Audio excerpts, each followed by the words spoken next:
Zdravo deco, danas ću vam pričati bajku Pinokio. Nekada davno živeo je jedan stolar po imenu Đepeto. On je imao jednu veliku želju da dobije sina, a zbog toga je napravio jednog drvenog lutka koji je stvarno ličio na dečaka. Imao je zaobljeno lice i neki čudan nos. To veče Đepeto je legao da spava, čak i jedan svitac koji se stalno tu oko njega muvao je zaspao na ormanu, a Pinokio je ostao da sedi na prozoru. Obasjavala ga je mesečina, a onda se u jednom momentu tu pojavila plava vila. Znala je da je Đepeto divan čovek i da je zaslužio da mu ispuni želju. Ona je došla do Pinokija, pipnula ga je po glavi i on je odjednom otvorio oči i počeo da priča.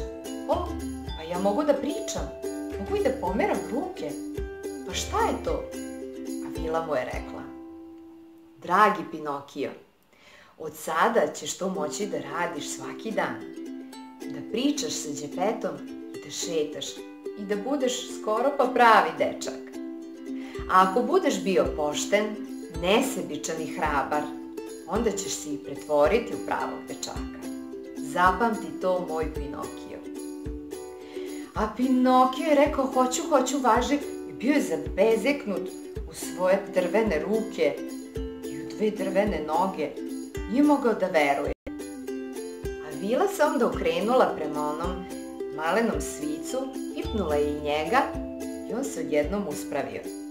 Imao je jedan šeširić na glavi i divno odelo. Ogledao se i on nije mogao da veruje kako izgleda.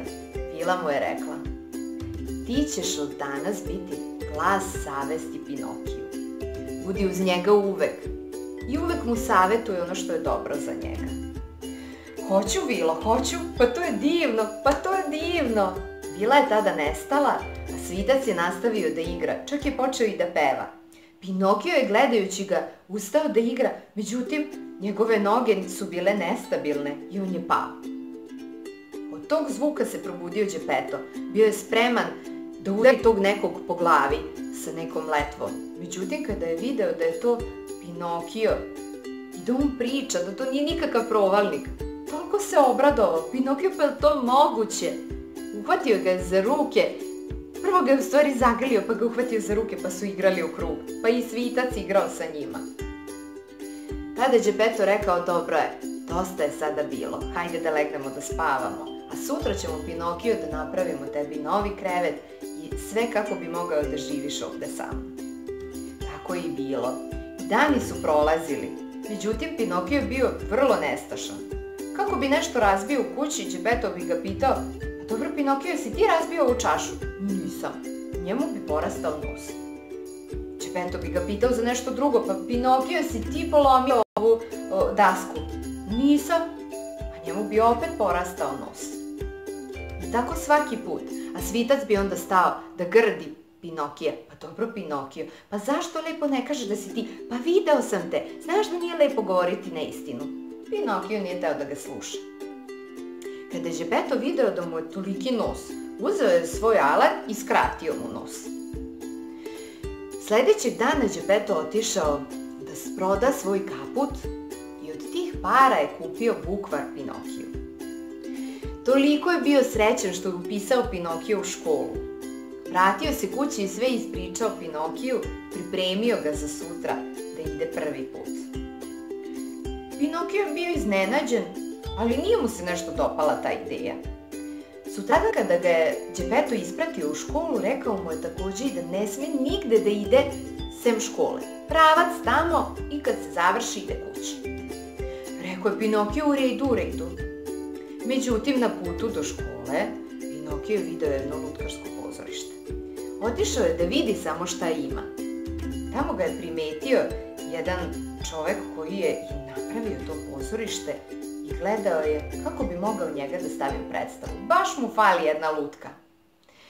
Pitao je Pinokio, on je odmah pristao. A svitac: pa dobro, Pinokio, pa moraš da ideš u školu. Pa ne možeš tamo da ideš. Međutim, Pinokio samo odmahnuo rukom i otišao.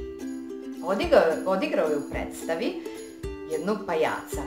Stalno se smeo i izmišljao nešto i posle predstave nastavio s lutkama da se šali i to sve na račun ovog čoveka koji ga je uveo da glumi. On se tako naljutio da je rekao da će Pinokio odmah da ide u vatru. Pinokio se odmah rasplakao i molio ga da to ne uradi. Na kraju ga je ipak pustio, dao mu je 2 dukata i rekao da ide i da ga više nikad ne vidi. Na putu kući Svitac je došao na rame Pinokiju i rekao mu, eto, jesam ti rekao, nisi bio u školi, pa šta si radio tamo? I eto vidiš, nije dobro prošlo po tebe, kaže Pinokio, pa kako nije? Zaradio sam 2 dukata, evo vidi. Pa dobro, eto, to je nešto. Ćutali su. Međutim, tu su naišli neki mačak Nedrug i neki lisac Gideon. Pitali su ga, a gde ti ideš, mali? A on je rekao, evo idem kući da odnesem 2 dukata mom ocu što sam zaradio. A oni su mu rekli, ideš kući? Ma ne, pa to se ne ostavlja kući. Ti ne znaš za onu livadu na kojoj se posade dukati, pa onda izraste jedno drvo na kom rađaju dukati. Pa ne znam, hoćete me odvesti tamo? Pa hoćemo, ajde. A Svitac je rekao, pa ne možeš da ideš sa njima, ne znaš ko su. Prevarit će te. On je opet odmahnuo rukom. Krenuli su zajedno, međutim mačak je podmetnuo nogu Pinokiju, on je pao. Ispala su mu 2 dukata. Zgrabio ih je onaj lisac i njih dvojica su pobegli. A Pinokio je ostao da sedi prevaren. Opet je došao Svitac. Eto, rekao sam ti, prevarili su te, sad nemaš ni ta 2 dukata. Ćutao je Pinokio, namrgodio se i otišli su kući. Geppetto ga je pitao kako je bilo u školi, a on je rekao dobro, opet mu je malo porastao nos. Sutradan je otišao u školu i tamo mu je jedan drugar rekao, hajde idemo u zemlju Dembeliju. A Pinokio je pristao, a Svitac je opet stao pred njega, pa nećeš valjda opet, pa ne možeš da ideš tamo, moraš da budeš u školi. I Svitac ga opet nije slušao. Tako se vratio kući, pitao ga Geppetto kako je bilo u školi, on mu je rekao dobro, opet mu je malo porastao nos. Geppetto mu je opet skratio nos svojim alatom i tako u krug svaki dan. Dok nije jednog dana otišao posle velikog odmora u zemlju Dembeliju sa tim drugarom, ali tamo se desilo nešto čudno. Svima su im izrasle magareće uši i magareća koža.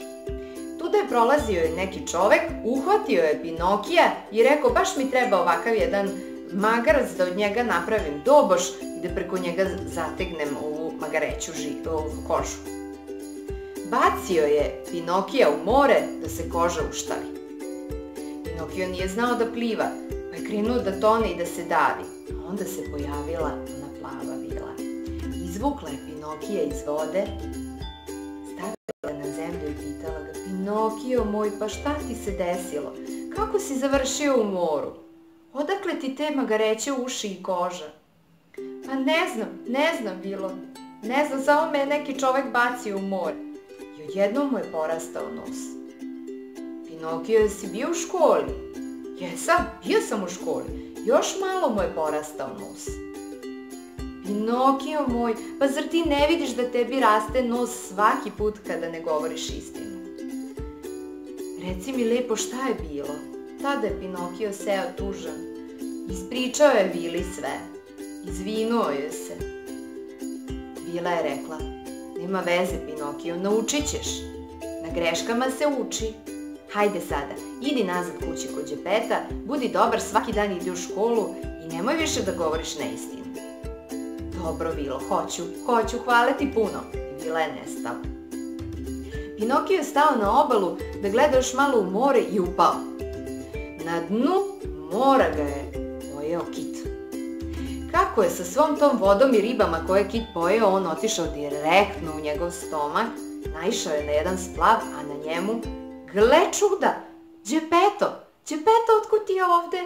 Zagrlili su se, Pinokio moj, pa otkud ti je ovde? Sve mu je ispričao Geppetto, kako je kada je čuo da je neki lutak u moru, on krenuo da ga traži. Tražio ga je danima, uplašio se za njega i onda ga je u moru pojeo kit.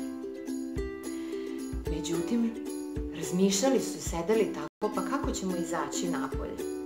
Ali onda je Kit otvorio usta, nešto mu nije prijalo šta je pojeo i odjednom je izbacio sve napolje. Pa i Đepeta i Pinokija na splavu. Njih dvojica su došli do obale, vratili se kući, ali Đepetu nije bilo dobro. Tako danima mu nije bilo dobro. Izgleda da se prehladio kada je bio kod Kita u stomaku i na moru tako dugo. Pinokio je razmišljao šta sad da radi, nemaju ništa da jedu, ne može da kupi Đepetu lekove. Otišao je kod onog čoveka kod kog je glumio u lutkarskoj pozornici. Pitao ga je da li bi on mogao da glumi, međutim ovaj je bio jako ljut, nije hteo da pristane. On ga je zamolio, izvinuo se za ono što je uradio, rekao je da neće nikad više, objasnio mu je kakva je bila situacija kod njega i on ga je pustio. Tako je Pinokio zaradio, vratio se kući, kupio lekove i hranu i Đepetu je bilo bolje. I svakim danom mu je bilo sve bolje. I oni su živeli srećno. Svitac je bio jako zadovoljan, zato što je Pinokio ipak uradio onako kako je trebalo i kako mu je on rekao. Možda baš i nije, ali ipak je ispalo dobro. To veče su legli da spavaju i opet je ona divna mesečina ulazila kroz prozor baš na Pinokijev krevet. I znate šta je bilo? Došla je plava vila. Pinokio, da, zaslužio si. Bio si pošten, nesebičan i hrabar. I sada ćeš da postaneš pravi dečak. Dodirnula ga je po glavi i nestao. Sutradan kad se Pinokio probudio, bio je presrećan. Pa ja sam dečak, ja imam kožu. Vidi me, Đepeto, pogledaj me. Pa ja imam kožu na sebi, ja sam dečak. Đepeto je bio presrećan. Divno, Pinokio, pa to je divno. A Svitac je stajao zadovoljan. Bravo, Pinokio, bravo, to je sve mojih ruku delo. On je mislio da sve to zavisi od njega. Tako je bilo sve divno. Živeli su Pinokio i Đepeto zajedno. U miru i u slozi. Pinokio više nikada nije govorio neistinu i njegov nos uopšte nije rastao. Svitac je bio tu kao njegov drugar, još uvek kao glas savesti. I živeli su srećno do kraja života. Ovo je bila priča o malenom lutku koji se zbog divnih osobina pretvorio u dečaka. Zaslužio je. A zašto mu je rastao nos, deco? Pa nije govorio istinu. To nije lepo.